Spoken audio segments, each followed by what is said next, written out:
Hello everyone, कैसे हैं आप सभी लोग।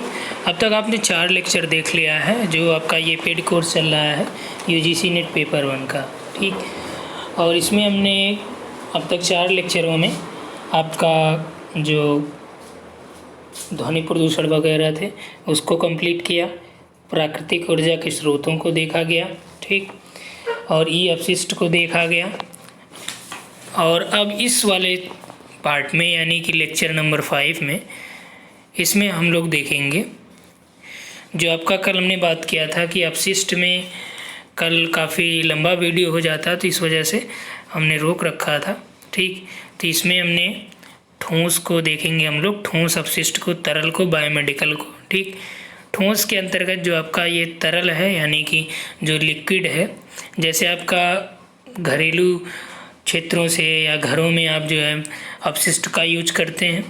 अपशिष्ट यानी कि जो आपके जैसे डिटर्जेंट वगैरह हो गए या जो आप सोप इस्तेमाल करते हैं, ठीक, नहाने के लिए या कपड़े धोने के लिए डिटर्जेंट हो गया, तो ये सभी क्या होते हैं कि नदी नालों के माध्यम से, यानी कि जो आपके घरों में नाले बनाए जाते हैं, नालियाँ, उसके माध्यम से बड़े नालों से नदियों में आ जाती हैं, नदियों से समुद्रों में आ जाती हैं, तो ये क्या होते हैं, तरल अपशिष्ट होते हैं। साथ ही साथ जो औद्योगिक क्षेत्रों से निकाले जाते हैं अवशिष्ट, ठीक,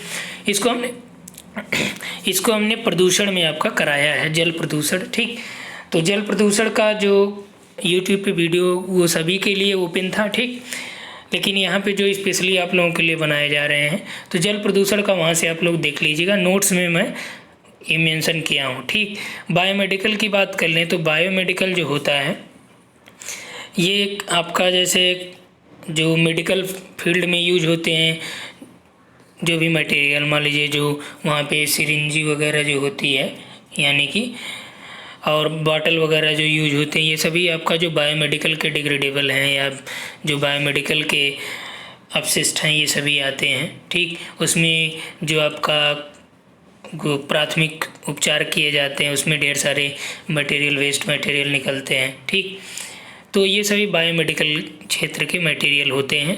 ये आपका परीक्षा के दृष्टि से उतना इम्पोर्टेंट नहीं है, कभी भी इस पे प्रश्न आपका पूछा नहीं गया है, फिर भी एग्ज़ाम में यहाँ पे आपके सिलेबस में दिया गया, इसलिए इसके बारे में जिक्र करना ज़रूरी है कि इन फ्यूचर में हो सकता है पूछा जाए। तो चलिए हम लोग ठोस को देखेंगे इसमें। और एक बात हमने और आपसे किया था कि यहाँ पे जो आपका जलवायु परिवर्तन संबंधी राष्ट्रीय कार्य योजना यानी कि भारत की जो कार्य योजनाएँ हैं ये 8 है राष्ट्रीय कार्य योजना, तो इसको भी इसी में देखेंगे। साथ ही साथ हम लोग देखेंगे मिलेनियम विकास, ठीक, यानी कि सहस्राब्दी विकास जिसे कहते हैं। हमने आपसे बोला था कि आप जो इसका सिलेबस है उसको इंग्लिश में भी देख लीजिएगा। जिन लोगों ने इंग्लिश में सिलेबस नहीं देखा है आप हमको पर्सनली मैसेज कर लीजिएगा, हम आपको इंग्लिश में सिलेबस भेज देंगे, पेपर 1 का भी और पेपर 2 का भी। ठीक, क्योंकि दोनों का सिलेबस आप एक बार नोट डाउन कर लीजिएगा, तो इससे कई चीज़ें जो आपका इंग्लिश में आपको खुद नहीं समझ में आ रही थी, वो इंग्लिश में या हिंदी में नहीं समझ में आ रही थी, तो इंग्लिश वाला देखने पे वो काफ़ी क्लियर आपको हो जाएगा। ठीक, सबसे पहली बात यही आपके लिए महत्वपूर्ण है कि आपको सिलेबस रटा होना चाहिए। चलिए यहाँ से हम लोग स्टार्ट करते हैं। मिलेनियम विकास की चर्चा करेंगे, राष्ट्रीय कार्य योजना में जो 8 हैं, ठीक, 8 योजनाएं हैं, इसको देखेंगे। उसके बाद आपका अपशिष्टों की चर्चा कर लेते हैं, ठोस अपशिष्ट की, इसके पूरा डिटेल में जाएंगे। ठीक, और साथ ही साथ यहाँ पे हम लोग देखेंगे कि एक अलग से टॉपिक हम यहाँ पे इंक्लूड किए हैं, आपका एक पत्रिका में हमको मिल गया तो लगा कि आप सभी के लिए यूज़फुल होगा। ठीक, तो उसमें ये दिया था कि भारतीय संविधान में पर्यावरण से संबंधी जो अनुच्छेद हैं, ठीक, ये आपके जो जैसे आप किसी भी स्टेट के, मान लीजिए टेट का एग्ज़ाम देने जा रहे हैं, सीटेट देने जा रहे हैं, ठीक, या अन्य कोई परीक्षाएं देने जा रहे हैं, देखिए पर्यावरण की भूमिका हर एक परीक्षाओं में है। यहाँ पे जो भी आपको सिलेबस में बताया गया है, आप कोई भी एग्ज़ाम दीजिएगा वहाँ पे मान के चलिए कि आपका पूरा ये वहाँ पे मिलेगा। ठीक, तो टेट, सीटेट हो गया या जो भी आप रीट वगैरह का एग्ज़ाम देने जा रहे हैं या ग्रेड 1 का देने जा रहे हैं, तो सभी के लिए इम्पोर्टेंट है ये पर्यावरण। ठीक, तो इसलिए यहाँ पे उसको भी हम इंक्लूड कर दिए हैं ताकि आपको अलग से पढ़ने की ज़रूरत ना पड़े।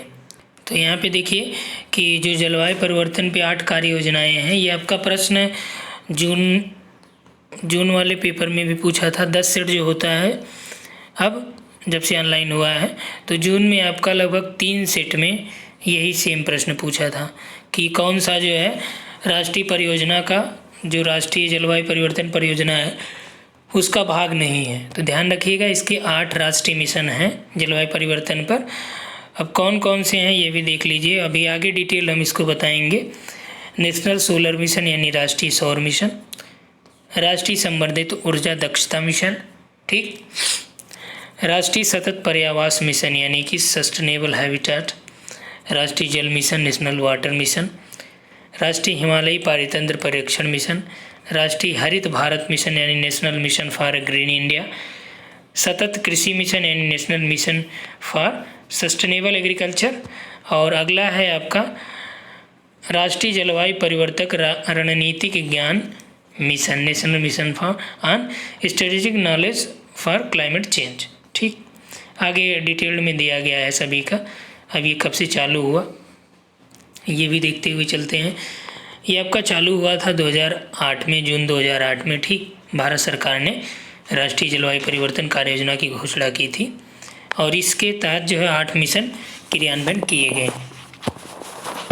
यही मिशन आपके पूछे जाते हैं। राष्ट्रीय सौर मिशन, इसमें देखिए कि आपके लिए महत्वपूर्ण है कि नवीकरणीय ऊर्जा स्रोतों का जो आपका वर्ष 2022 तक 175 गीगावाट रखा गया है इसकी क्षमता, ठीक, जिसमें 100 गीगावाट सौर ऊर्जा क्षमता रखा गया। इसको ध्यान रखिएगा। ये जून वाले में प्रश्न पूछा था कि जो छतों पे सोलर एनर्जी लगाई जाएगी, जो पैनल लगाए जाएंगे, तो इसमें इसकी क्षमता कितनी रखी गई, तो आपका यही 100 गीगावाट, इसको ध्यान रखिएगा।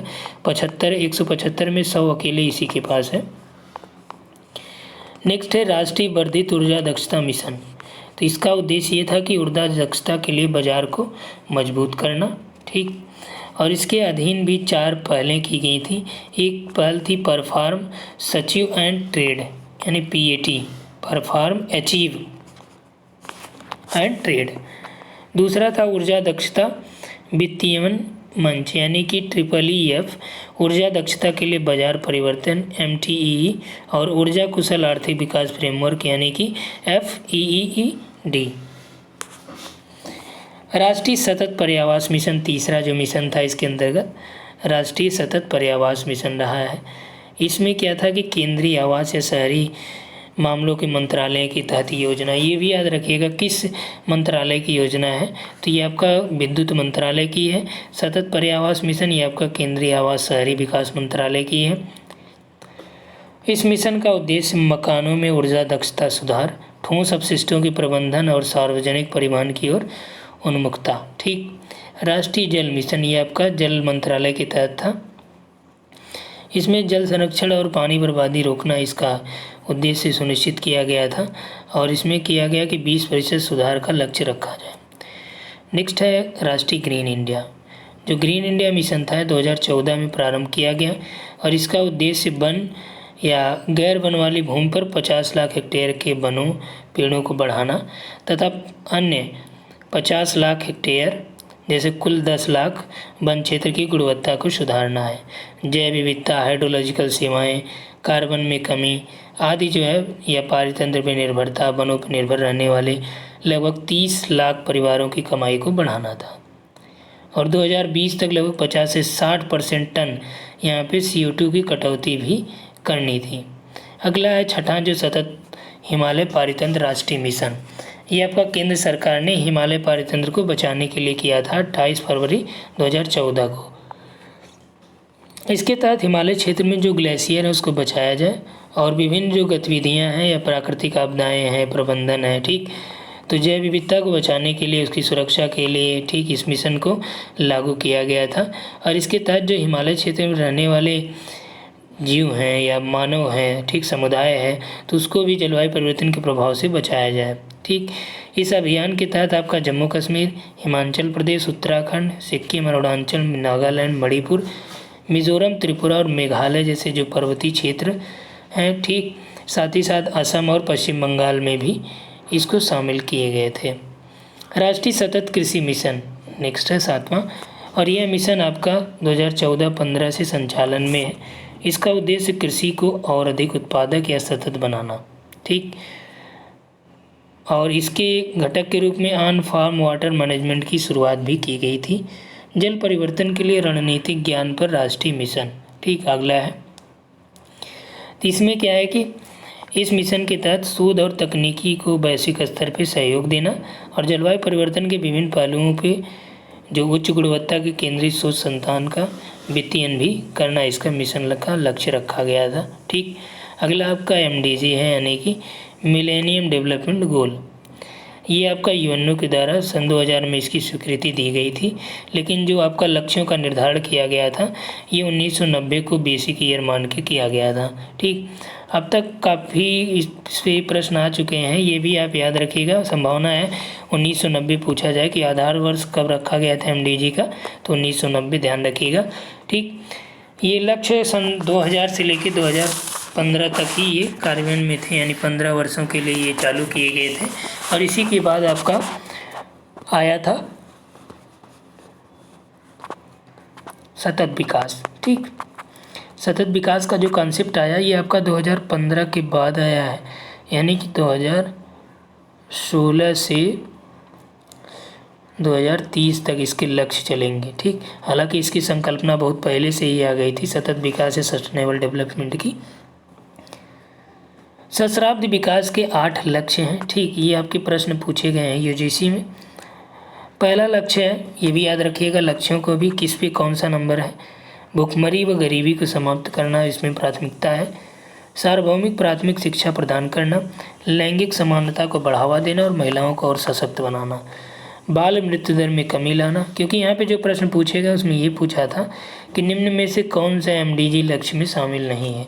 अब लक्ष्य में शामिल नहीं है इसका तात्पर्य ये कि आपको जो 4 ऑप्शन दिए गए हैं 4 में से 3 आपको आने चाहिए।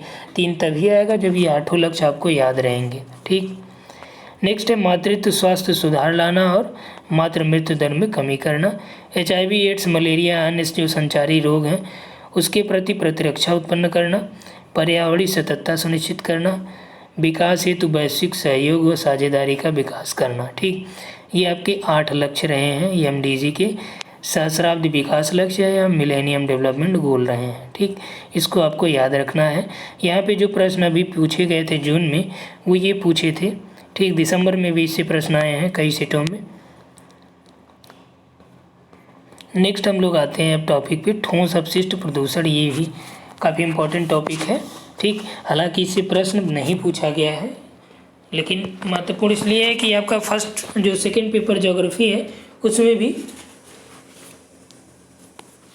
यहाँ से जो है प्रश्न बनाए जाते हैं,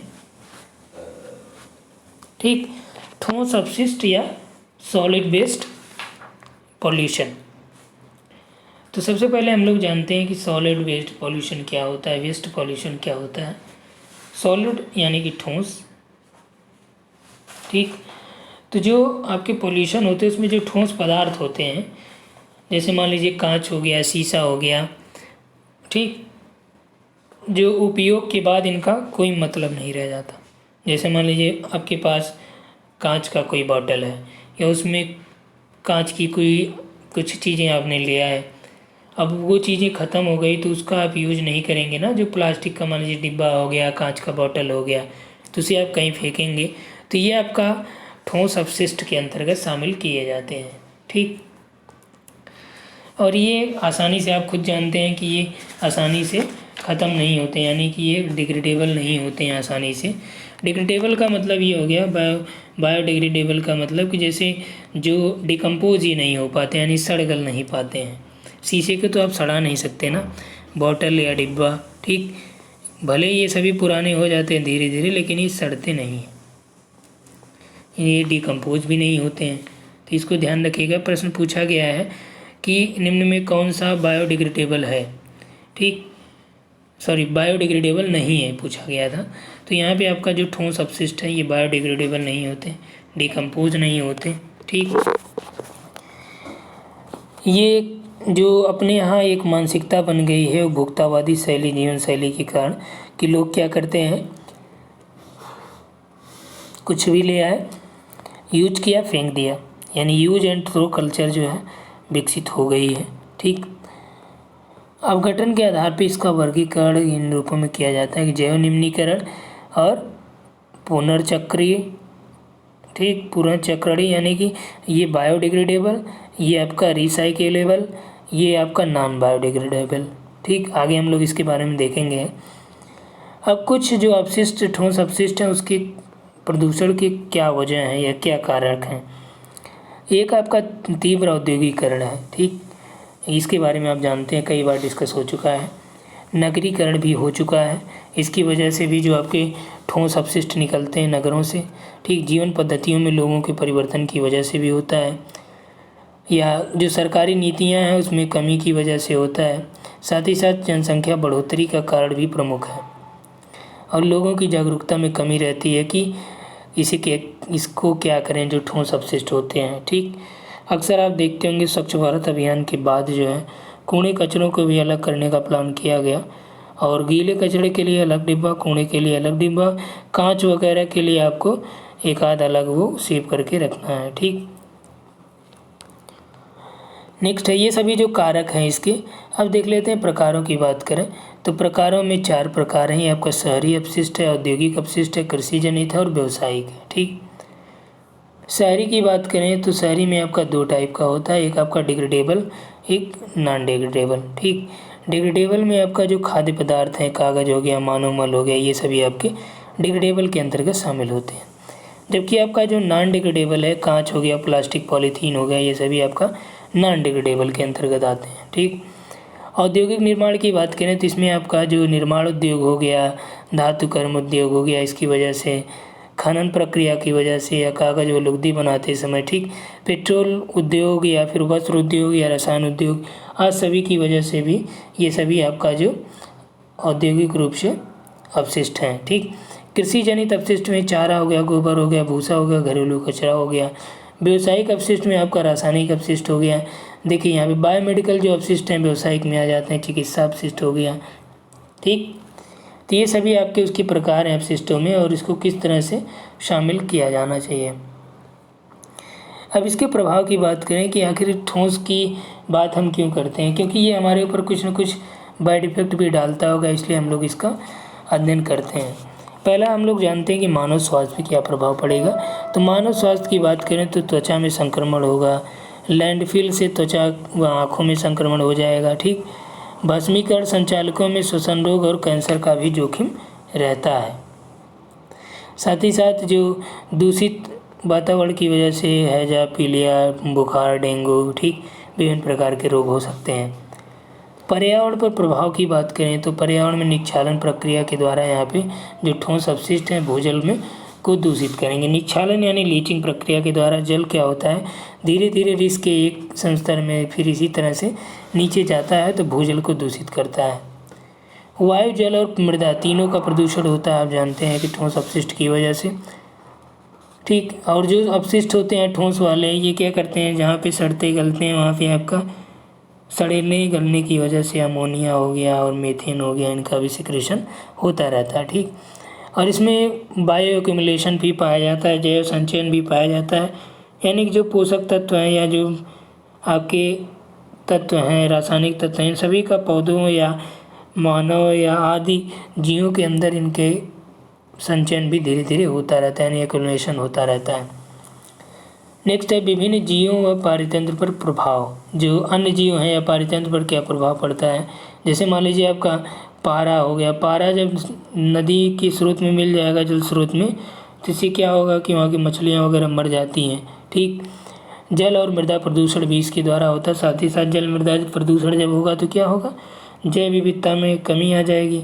ठीक, लाभदायक और सूक्ष्म जीव भी इसके द्वारा नष्ट हो जाते हैं। राइट, नेक्स्ट आते हैं, कुछ रिपोर्ट की चर्चा करते हैं।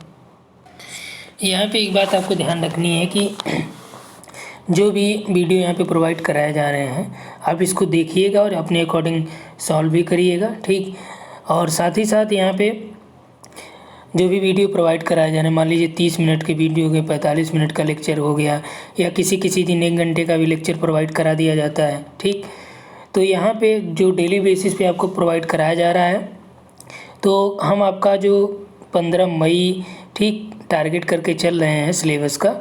अभी इधर जो आपका थोड़ी व्यस्तता होने की वजह से प्रॉपर आपको 1 घंटे 2 घंटे 3 घंटे की क्लासेस नहीं अवेलेबल हो पा रही हैं, ठीक, क्योंकि आप लोगों का नोट्स भी प्रिपेयर करवाना है ज्योग्राफी का। और जो भी लोग यहाँ पे पेड कोर्स फर्स्ट पेपर का लिए हैं तो उनके लिए विशेष यहाँ पे ऑफ़र भी उपलब्ध रहेगा। साथ ही साथ एक उनके लिए अलग से ग्रुप कुछ दिन में बना देंगे, 2-4 दिन में, ठीक। तो उसमें हम क्या करेंगे कि जो भी यूट्यूब पे हम आपको वहाँ पे प्रैक्टिस करा रहे हैं, जैसे मान लीजिए आपका मैप वाला चल रहा है तो मैप पे जो भी प्रैक्टिस कराया जाएगा उसका PDF आपको वहाँ पे दे दिया जाएगा, ठीक, उस ग्रुप में। उसमें केवल वही लोग शामिल रहेंगे, तो उसमें 15-15 लोगों का ग्रुप बना देंगे जो लोग पेड कोर्स लिए हैं, ठीक। तो अलग अलग बनाने से ये फ़ायदा रहेगा कि जो भी है उसको हम ओनली एडमिन कर देंगे, तो ये फ़ायदा रहेगा जो भी मैं भेजूंगा तो केवल वही उसमें शामिल रहेगा, ठीक। और डिस्कशन के लिए फर्स्ट पेपर का डिस्कशन का एक ग्रुप बनाऊंगा जिसमें हम लोग केवल डिस्कशन करेंगे और दूसरा ग्रुप रहेगा उसमें केवल स्टडी मटेरियल और प्रैक्टिस सेट भेजे जाएंगे, ठीक। तो इससे फ़ायदा ये होगा कि आपका जो डिस्कशन का ग्रुप है उसमें केवल डिस्कशन हो जाएगा, तो उससे कोई दिक्कत नहीं होगी। और जो PDF वाला ग्रुप रहेगा तो इसमें आपको ये फ़ायदा रहेगा कि जो भी PDF भेजा गया जब आपको टाइम मिले, जब या वीडियो जो भी भेजा गया जब आपको टाइम मिलेगा तो आप यहाँ पे इसको देख भी पाएंगे, ठीक। चलिए यहाँ पे बेसिक रिपोर्ट की बात करें 2018 की, तो इसका जो टाइटल था ये है what a waste 2.0 a global snapshot of solid waste management to 2050, ठीक, 2050। इसके अनुसार विश्व में प्रतिवर्ष लगभग 2.01 अरब टन नगर पालिका से ठोस अपशिष्ट उत्पन्न किया जा रहा है, ठीक, जिसमें लगभग 33% अपशिष्ट को सुरक्षित निपटान किया जा रहा है, ठीक। साथ ही साथ निकट भविष्य में उम्मीद है कि इस तरह से यदि बढ़ता रहा ये तो और कम होता जाएगा, 70% के आसपास हो जाएगा, ठीक। और जो आपका अपशिष्ट ये है ठोस अपशिष्ट, तो इसमें खाद्य पदार्थ की मात्रा लगभग 44% है और 17% के आसपास आपका कागज़ है, 12% आपका प्लास्टिक है, ठीक। यदि भारत के संदर्भ में बात किया जाए तो यही सबसे ज़्यादा भारत में आपका 48% कार्बनिक अपशिष्ट के रूप में है, ठीक, 8% केवल कागज़ है, परंतु इनकी संग्रहण और एकत्रण क्षमता मात्र 75% ही है, ठीक। पिछड़े जो देश हैं वहाँ पे लगभग 90% से अधिक कचरा गैर प्रतिबंधित है और इन देशों में कचरा प्रबंधन की जो लागत है वह नगर पालिका बजट का लगभग 20% तक हो सकता है। भारत के संदर्भ में यदि बात करें तो 2016 की एक रिपोर्ट है, उसको मद्देनज़र रखते हुए ये कहा जा सकता है, उसमें ये दिया था कि 22.66 मिलियन टन, ठीक, मिलियन टन अपशिष्ट जो है भारत में वर्ष 2016 में उत्पादित किए यानी पाए गए थे, इसका इतना उत्पादन हुआ था, ठीक। और इसको लगभग जो नियोजित किया गया निपटान के रूप में डंपिंग और जलाया गया तो लगभग 85% का डंपिंग अच्छे तरीके से किया गया है, ठीक। अब बात कर लें उपचारों की, तो उपचारों में आपका रिड्यूस, रीयूज़, रिसाइकिल, RRR, एक बार मोदी जी ने भी इसका जिक्र किया था, ठीक। तो ये RRR जो कॉन्सेप्ट है कि रिड्यूस, रीयूज़ एंड रिसाइकिल, ये पर्यावरण के लिए मोस्ट इम्पॉर्टेंट है। जब आपका आपदा प्रबंधन आए या जो भी आपके प्रबंधन से संबंधित जहाँ भी पर्यावरण प्रबंधन की बात किया जाए, पर्यावरण संरक्षण की बात किया जाए तो आप RRR याद रखिएगा, ठीक। उसके बाद है डिस्पोजल, तो RRR में पहला जो आपका है रिड्यूस, इसको आप यहाँ से जान लीजिए कि रिड्यूस का मतलब क्या होता है। रिड्यूस यानी कि आपका निम्नीकरण, ठीक। निम्नीकरण अर्थात मानव को अपनी आवश्यकता अनुसार ही पदार्थों का उपयोग करना चाहिए। उद्योगों से जो भी अपशिष्ट की मात्रा निकल रही है उसको निर्धारित कर देना चाहिए। इससे क्या होगा कि जो अपशिष्ट हैं, ठीक, इनका प्रबंधन सरलता से किया जाएगा और इनमें कमी लाई जाएगी, यानी कि इसका रिड्यूस हो। अगला है रीयूज। रीयूज यानी पुनः प्रयोग। जैसे मान लीजिए आप कोई वस्तु को फेंकते हैं, ठीक। फेंकने के बाद पुनः उसका उपयोग करते हैं, तो इसी उपयोग संस्कृत को बढ़ावा दिया जाने की ज़रूरत है पर्यावरण संरक्षण के लिए। ठीक, तो इसे ही हम लोग रीयूज़ कहते हैं। ऐसे उत्पादों का उत्पादन किया जाना चाहिए या नियंत्रण लगा देना चाहिए जो केवल सिंगल यूज में लाई जाती हैं। जैसे मान लीजिए आपका कोई प्लास्टिक का बॉटल हो गया, या जो आपका पेन बनाई जाती है, जो आप 2 रुपये या 3 रुपये की जो पेन आपको मिलती है, जिसको आप लिख लेते हैं, और लिक्को फिक्को भी कहा जाता है उसको, ठीक, यूज एंड थ्रो भी कहा जाता है उसे। तो वो जो पेन आती है तो इसको भी लगाम लगाना चाहिए, क्योंकि ये भी आपका जो पेन होगी ये भी आपका ठोस अपशिष्टों के अंतर्गत ही शामिल की जाएगी, और ये आपका प्लास्टिक अपशिष्ट के अंतर्गत आ जाएगा, क्योंकि ये डिग्रेडेबल भी नहीं होगा, यानी कि डिस्पोज भी नहीं होगा। जो आपका पेन वगैरह है इसको भी रोक लगाना चाहिए, क्योंकि ये एक बार यूज करके फेंक देना है। ऐसे पेन का उपयोग करना चाहिए जो आपका एक से अधिक बार यूज में लाया जा सके। ठीक, इसी तरह से जो आपका सिंगल यूज प्लास्टिक है उस पर भी प्रतिबंध लगा दिया गया है। अगला है रिसाइकलिंग यानी पुनर्चक्रीकरण। पुनर्चक्रीकरण में क्या होता है कि इस विधि के अंतर्गत जो ठोस कचरे हैं उनको पुनः उद्योगों में कच्चे माल के रूप में प्रयोग लाया जाता है और नई वस्तु का निर्माण किया जाता है। इससे क्या होगा कि जो उत्पाद हैं उनके निर्माण में कच्चे जो माल हैं उसको कम पड़ते हैं, और इस प्रक्रिया के द्वारा जो अपशिष्ट है उसमें भी कमी आ जाती है। ठीक, अगला जो है ये आपका है डिस्पोजल यानी कि निस्तारण। निस्तारण कैसे किया जाए? निस्तारण की कई विधियां दी हैं। ठीक, समुद्री डंपिंग, ताप अपघटन, भस्मीकरण, भूमि भराव और जैव निर्माण। पहले भूमि भराव की बात करें तो भूमि भराव का मतलब ये है कि जिन अपशिष्टों का पुनर्चक्रीकरण संभव नहीं है उन्हें इस स्थिति में जो ज़मीन में गड्ढा खोदकर या खाली स्थान पर ढेर के रूप में डाल दिया जाता है। ठीक, ये लैंडफिल के समीप रहने वाले लोगों के स्वास्थ्य पर बुरा प्रभाव उत्पन्न कर सकता है, क्योंकि इस क्षेत्र की वायु जो है वो आपका प्रदूषित होती है और गैस भी वैश्विक तापन में योगदान देती है भूमि भराव में। ठीक, अगला है आपका जो डंपिंग। ठीक, डंपिंग में क्या है? ओशन डंपिंग में इसमें मान लीजिए जो आपके नाभिकीय या रासायनिक कचरे होते हैं, इसके पहले हमने आपसे बात किया था रेडियो एक्टिव वाले प्रदूषण में, कि जो आपके बड़े बड़े रिएक्टरों से कचरे निकलते हैं रेडियो एक्टिव, इसको क्या किया जाता है बड़े बड़े कंटेनरों में भर के और कंटेनरों में बंद करके समुद्र की तली में डाल दिया जाता है। तो आप सोचिए कि समुद्र को कितना प्रदूषित हम लोग कर रहे हैं। ठीक, भले अपने यहाँ से साफ कर रहे हैं लेकिन कंटेनर जो रेडियो एक्टिव है उसमें डाल रहे हैं। मान लीजिए वो रेडियो एक्टिव कंटेनर जो है उसमें लीक हो गया, लीकेज हो गई, तो जो समुद्री जीव हैं उन पे पूरा असर पड़ेगा और पूरा समुद्री पारितंत्र पे भी असर पड़ेगा। ठीक, साथ ही साथ तीसरा जो देखेंगे भस्मीकरण।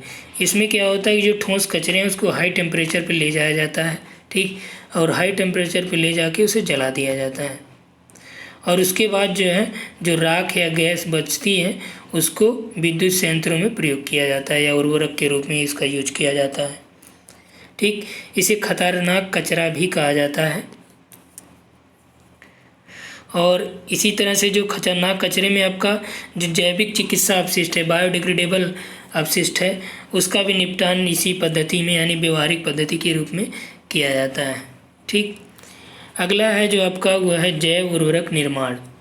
जैव उर्वरक निर्माण की बात किया जाए तो इसके अंतर्गत जो जैव विघटनीय पदार्थ को अलग अलग जीवाणु या सूक्ष्मजीवों के छिड़काव के माध्यम से सड़ाकर उर्वरक के रूप में परिवर्तित कर दिया जाता है, जो कार्बन और नाइट्रोजन की समृद्धि करते हैं।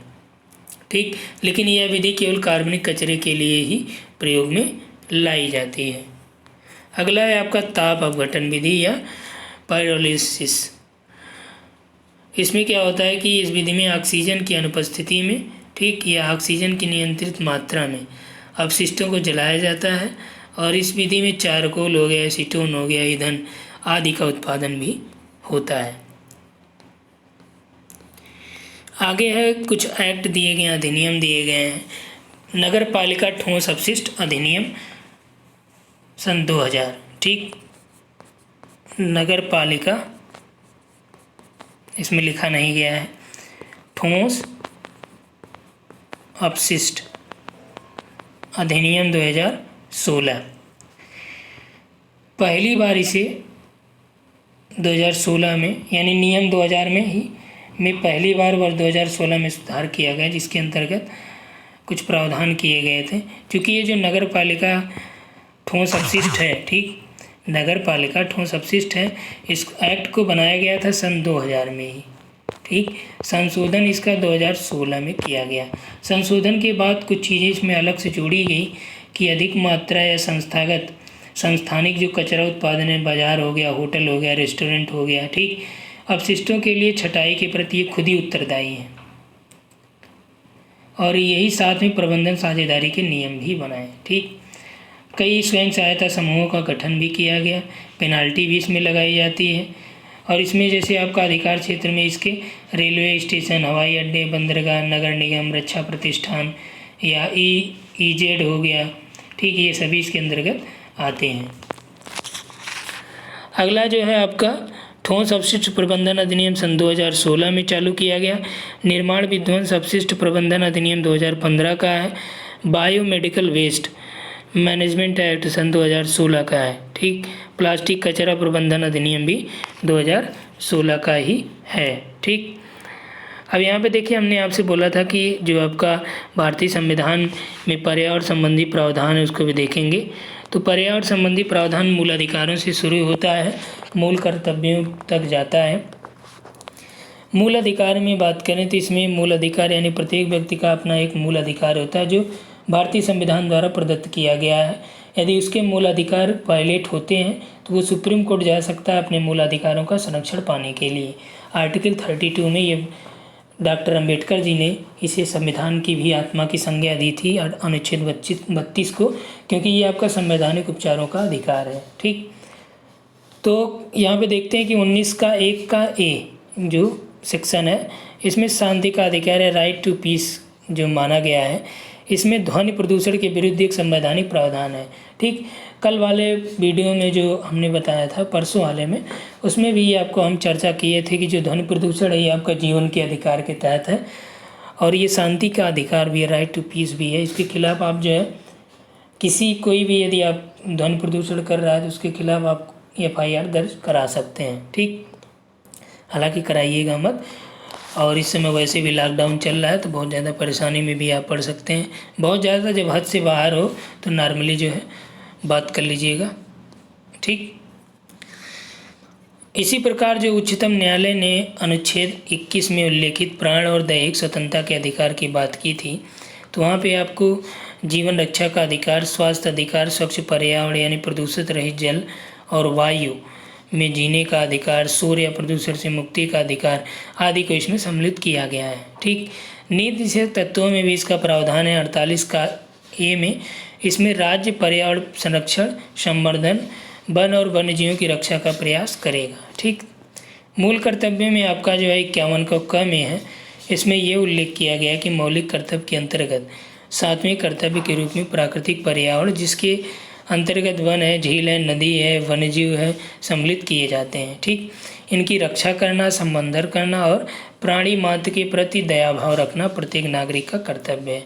मौलिक कर्तव्य यानी ये हम लोगों का कर्तव्य, एक ड्यूटी बनती है कि हम लोगों को ये करना चाहिए। जबकि जो आपका राज्य का नीति निर्देशक तत्व है ये राज्यों को अधिकार देता है कि ये राज्यों को करना चाहिए, ठीक। इसके यदि राज्य नहीं करता है तो आप कुछ कर भी नहीं सकते हैं, क्योंकि ये राज्यों का अपना एकाधिकार माना जाता है। जबकि मूलाधिकार का कोई आपका हनन हो रहा है तो आप इसके लिए उच्चतम न्यायालय जा सकते हैं, ठीक। तो इतना क्लियर हुआ। तो इस वीडियो में हमने जो आपको क्लियर कराया वो आपका जलवायु संबंधी राष्ट्रीय कार्य योजना हो गई, ठीक। और आपका जो अपशिष्ट वाला हो गया क्लियर, ठीक। अब इसमें कोई बचा है टॉपिक? इस वाले में कोई टॉपिक नहीं है, ठीक। और इस वाला का भी टॉपिक हमने करा दिया है, ये भी टॉपिक आपका इस वीडियो में हो गया, ठीक।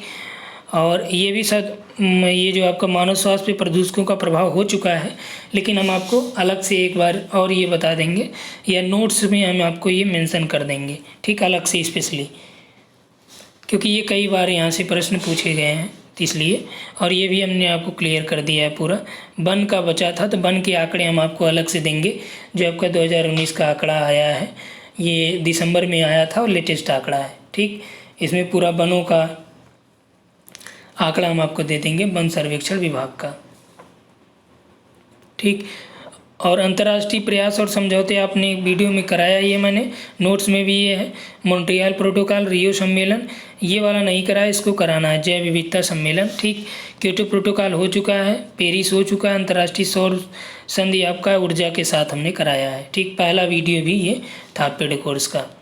तो यानी कि अभी इस यूनिट में केवल बचा है जैव विविधता का सम्मेलन।